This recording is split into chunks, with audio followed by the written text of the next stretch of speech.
Hello guys, thank you for tuning into my channel.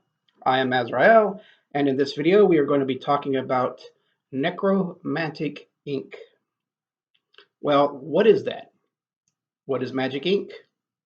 Well, most of you guys out there, I'm sure, have come across special recipes for oils, incense, uh, mojo bags, what have you. Okay, this is really no different.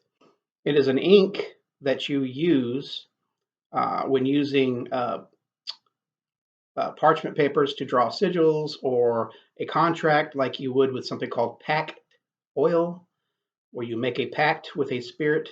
Um, or like if you're going to try to attract love in your life, you might want to use like rose ink to attract love in your life when you write what you want on the piece of paper. There's different ways to make these kind of inks, usually a lot cheaper than what you could buy them.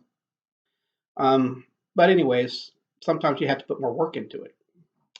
So, what is necromantic ink? Well, necromantic ink is pretty much what you would like to use if you're going to write a petition, a sigil, or a contract with a specific spirit. Not necessarily for necromancy. Now, necromancy is a small part of necromantic work, which I will go into that in another video. But to make a long story short, if you're working with dead spirits, or I mean humans, dead spirits that are dead humans. Okay, so what is in this? Well, a lot of necromancers in the ancient world like to use something called India ink. Now, it's misnamed technically. It's just kind of there. That name is stuck because of tradition, because of the trade routes, right? People would buy this ink from the trade routes in India to bring them to Europe and other places of the world. But it was not originated in India. It was actually originated in China. The Chinese invented this. They found records for it for about 4,000 years. All right. And obviously, probably later. What is in it? Well, originally, the Chinese would have charcoal created from just about anything, not just wood. India ink that you can also buy at your hobby shops in the ancient world had bone fragments, sometimes human, sometimes animal. It's whatever they had on hand, mixed with charcoal. But charcoal is what gives it its black ink, right? So I don't necessarily believe that if you was to buy it from, say, a hobby shop, if it's going to have that old tail ingredient of bones, animal or not.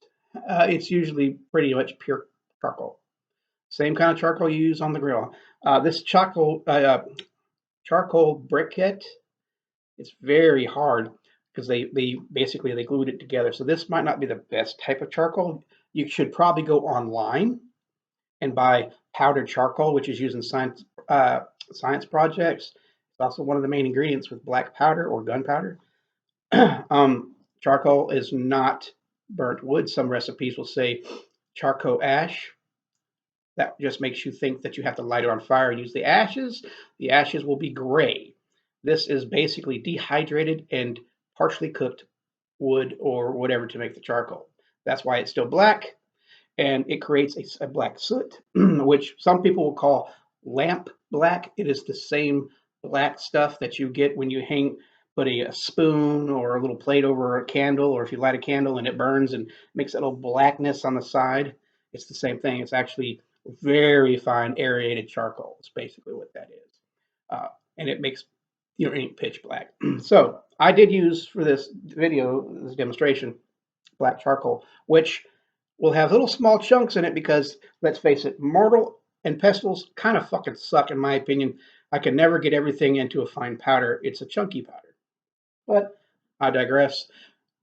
I usually use those little charcoal briquettes that you have in incense burners. These little small round things that you get from your religious or occult shop. You put it in your burner. You light it up. You set the resin on it. Those things crush up into a complete powder. That would be a better option than using a barbecue brisket. Now, the ingredient is pretty much roughly about an ounce to 2 ounces of charcoal that's been powdered. And you put it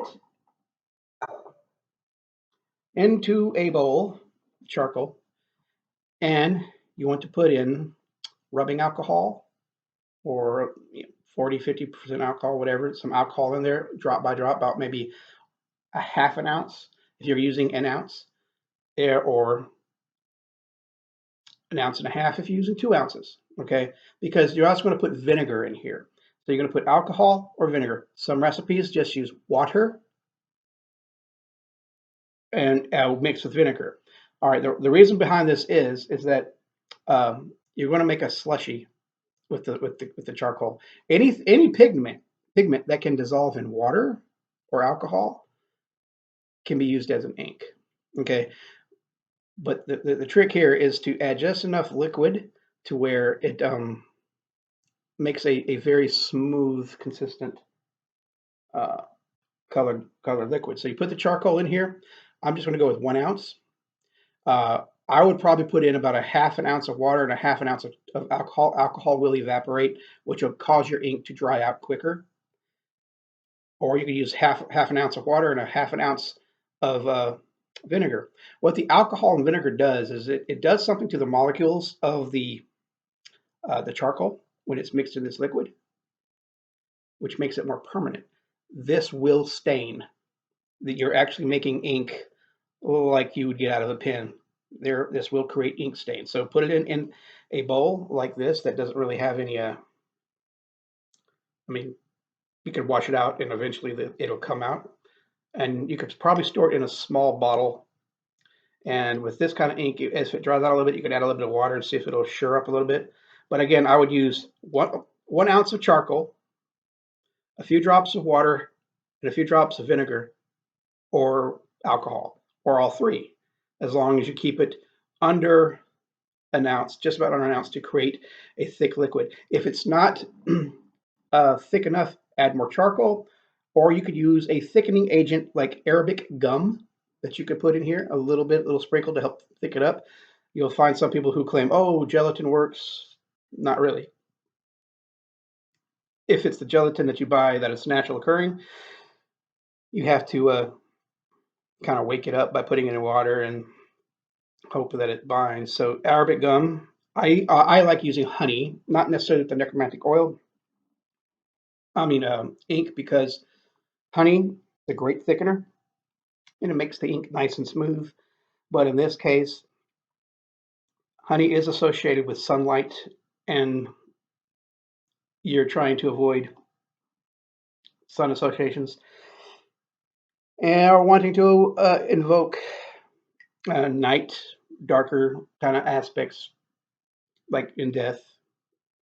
I'm going to do a video similar that talked about my opinions on these so-called PC terminologies with black and so forth. But in any case, this is a batch I made last night. My recipe here was 2 ounces of charcoal powder, 1 ounce of water, a half an ounce of alcohol, and a half an ounce of vinegar. It was pretty consistent and needed to be thickened a little bit. And instead of using more charcoal powder, because I'm going to have little small chunks of charcoal because I use that stupid barbecue brisket, but when I should have used the incense stuff that we witches love to use in our incense burners. And I used Arabic gum to thicken it, which is just a little bit. I would, again, if any other thing, I'd like prosperity or stuff, I'd probably use honey. Don't use egg yolk, even though the vinegar and the alcohol help act as a preservative to keep it from rotting. Egg yolk still goes bad and likes to separate. But anyways, this is what my ink, homemade India ink, looks like.